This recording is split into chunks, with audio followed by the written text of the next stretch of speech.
most of the founders that I talk to, very similar to my experience where most of the franchisees did not come with much of a business background. It was their first time venturing into running a business, which took me by surprise when I got started because I just assumed that I was going to find people that had owned a business before and now they were going into my business.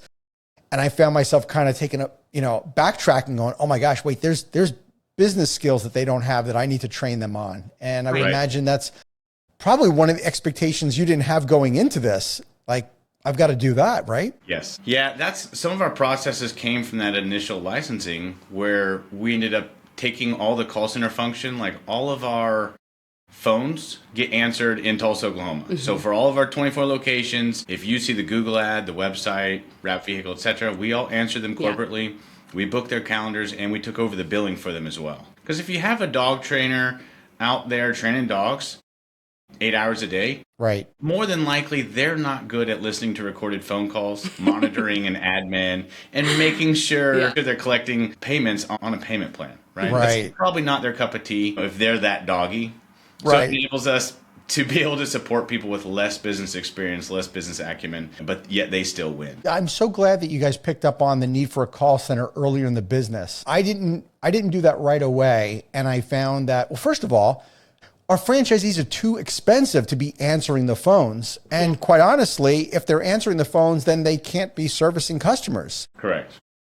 And also, years ago, we mystery shopped and found that most of our franchisees weren't able to answer the phone, and we were missing way too many opportunities. Yeah. So I'm glad you guys picked up on that early in the business. And it's so freeing too. Our franchise owners absolutely loved it, and there was no turning back once we started doing it. But it's one of those things where it's giving up control, though. If you think about it, if you're a new business owner, you're a franchisee. Probably the original franchisees were probably like, well, I don't want to give up that control. I know that was my experience. Whereas the franchisees that didn't know anything different than having a call center, they were totally fine with it. Right. Did you have a call center from the very beginning that you franchised? From the very beginning, Ryan knew he would be out trying to train dogs and trying to talk to clients. And he knew right away, he's like, I need an admin. I need somebody to answer the phone while I'm trying to make these sales and train pups. He was just too busy. That's so smart. He knew right away. I love the admin. A long time ago, like 10 years ago, whatever, I'm in someone's backyard with this aggressive pit bull and they have a small, tiny backyard. Okay. Tiny backyard, and I'm training next to a pool. There's a tiny backyard with a pool in it. And this dog is like, wants to eat me. Oh, gosh. And I'm trying to train him. My phone, the tip-top phone rings, and I'm like, I need to take that. Oh. This is not working. So then I call the people after, and I'm like driving and trying to put it in my other phone while I'm racing to my next sales appointment. And I'm like, this is not going to work. Right. And as you came to find out, the call center people, now they're not you. They're not going to be as good as you on the phone. Let's face it, but it's good enough. And the reason why I'm talking about this so much is because I know there's other founders out there that are listening or watching the podcast, and they have a service-based business, and they know that they really need to have the calls answered for their franchisees, and they're probably wondering, are they going to be willing to do this? And is it worth the fight? Because it is not easy. Now, you were smart. You did it from the get-go. Right. I did not. And it was a little bit of a challenge getting the network on board with it. Yeah. But once you do it, what was that? How big was your call center? Oh my gosh. Well, at first we actually did it in-house. Yeah. And we hired people, and we had difficulty with that because I guess the nature of the beast in call centers, it was mostly part-time people, and it truthfully was a revolving door. We were training, we had our managers that were full-time, but we were training people, and it was a revolving door of our business. Plus we're seasonal, or our business was seasonal. And so we would need a lot of call center people for just like spurts of time. But we realized that our business is going to outgrow our ability to be able to service it in-house. So we outsourced it to a company. I believe they were actually in Texas, and it worked out really, really well.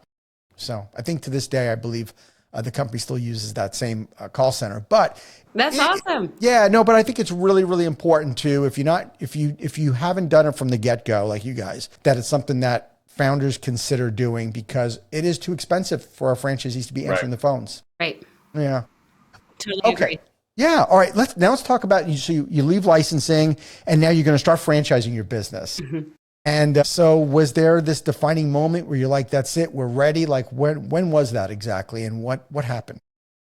I think we had more interest from the licensees. They wanted a little bit more control. Actually, it was a little bit push from them. Everything was getting worked through after about 2 years. And then how our setup was, we were paying them once a month. So they were like, hey, I would really like that money to come into our account. Can we do it to where we control it?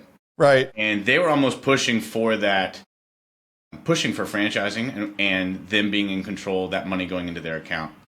So we basically bootstrapped with all the income from those 2 years of licensing to roll that into franchising. Okay. Yeah. And what's the investment range of the franchise?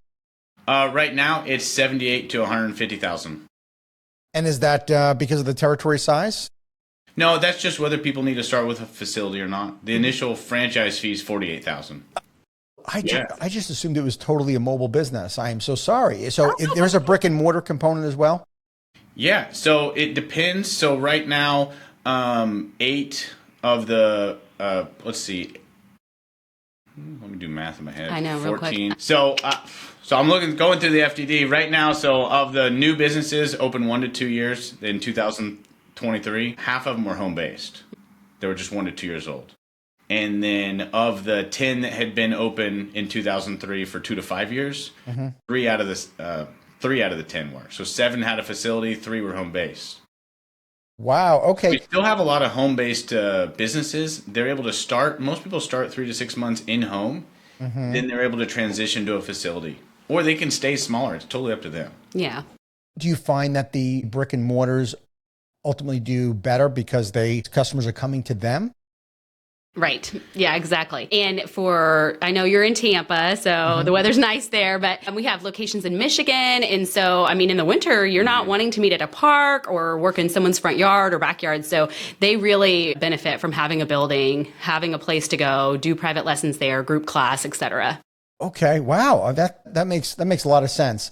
And then what and about if they want to have like $1 million a year gross, like if they want to start building it up bigger, you just can't do that out of a home. Right. Yeah, that's true. Well, yeah, again, back to trying to scale the business, the mobile side of it now, you're talking about needing a lot more people. Right. Correct. You can only be at one home at a time. And so if they have a facility, how many dogs are they training at once? I assume that they have a staff. Yeah, they do. Oh, yeah. Anywhere 12 to 30 dogs a month at a facility. Depending on how many people they have. Okay. And is there group training or is it only one-on-one? Everything. So we offer private lessons where a trainer comes out to your home and spends an hour to an hour and a half with you.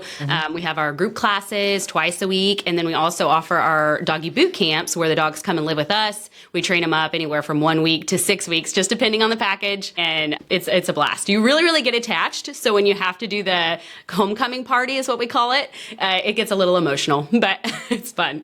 I couldn't do that. That would be, I'd have a huge problem with giving the dog back. Yeah. But how rewarding must that be for you all? It's amazing. That the dog has issues or not even behavioral issues, just being trained. And then you bring the dog back to reconnect with its family. When we take the dog that was jumping on the counter, eating food, knocking over the kids, it's shoved in the backyard all the time. Right. When we take that dog, take him to boot camp for 2 or 3 weeks and bring him back, and in 2 hours he listens to the whole family and they now love the dog. It's exceptionally rewarding work. It is. Thank you for tuning into the Emerging Franchise Brands podcast. For additional insights, guest applications, and to stay connected, visit us at efbpodcast.com. The Emerging Franchise Brands podcast is for entertainment purposes only, and the views expressed do not necessarily represent those of Emerging Franchise Brands, its host Frank Fiume, or Emerging Franchise Group, LLC. Any discussed franchise or investment opportunity requires thorough investigation, obtaining proper disclosure documents, and expert consultation before making any investment decisions.